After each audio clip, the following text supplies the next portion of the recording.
The year is 2013, and two Canadian students at the Toronto Metropolitan University have just unveiled their newest project, a robot named hitchBot, which was designed to answer the age-old question, can robots trust human beings? Made to be small enough for the average person to move, hitchBot was basically a computer built within two buckets with rubber limbs stapled on. Able to hold simple conversations and armed with the entirety of Wikipedia, it could give random facts and act as a little traveling companion for anyone it was hitching a ride with. Initially starting in Halifax, Nova Scotia on July 27, 2014, it hitchhiked its way across Canada, successfully making it to Victoria, British Columbia on the 21st of August 2014. Genuinely, this is incredibly impressive. I couldn't find the exact route that hitchBot took, but just a cursory look at the map is enough to show just how far this little guy traveled in under a month. Originally, he was outfitted with a public GPS tracker that fans could access and follow, but this had to be disabled to prevent large crowds from forming wherever hitchBot went. To this day, hitchBot is the most popular Canadian citizen of all time. Don't fact check that, why would I lie? Following his successful trip across Canada, a second hitchBot was created to take on Europe and traveled around Germany for 10 days in February 2015, and then spent another 3 weeks being carried through the Netherlands. Needless to say, the hitchBot experiment was a great success.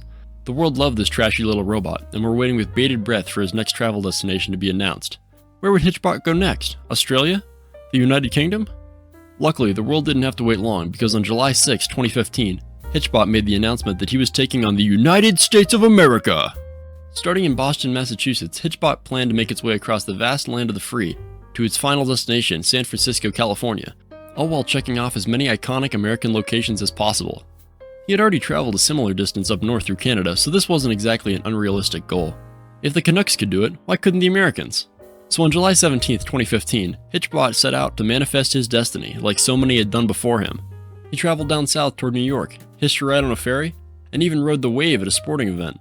Things were looking great for Hitchy. The world was his oyster, and damn it, he was gonna eat it on the beaches of San Francisco.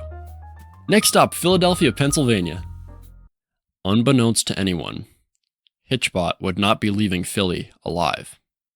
This last February, the Philadelphia Eagles won their second ever Super Bowl, likely much to the delight of everybody's favorite cupcake-eating goofster. Leading up to and following this most recent victory and their previous 2018 win, the resident Philadelphians participated in a few shenanigans. Some tomfoolery even. Not to say these rowdy celebrations highlight everybody in Pennsylvania's largest city, but let's just say It's Always Sunny is more of a documentary than many realize. hitchBot arrived in Philadelphia sometime around July 31st, where he was picked up and driven around the city by YouTube stars Jesse Willens and Ed Bassmaster into the early hours of August 1st, before being dropped off around 4 a.m. at Elriff Avenue located within Philly's Old City district. Later that morning, photos of hitchBot's mutilated corpse began to make their rounds on Twitter.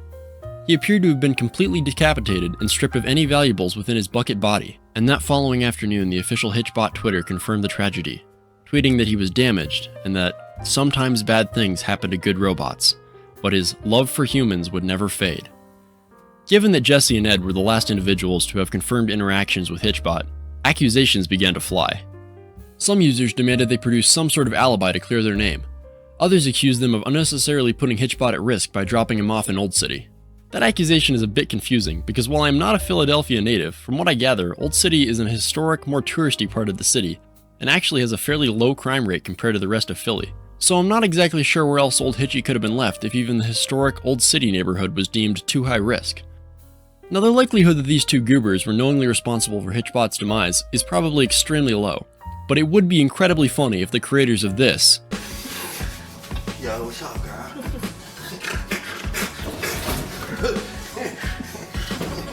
perpetuated the first ever recorded robot celebrity homicide. So whatever happened to hitchBot? Unfortunately, nobody's ever been really formally charged or even linked to hitchBot's destruction, and the killers could still be at large to this day.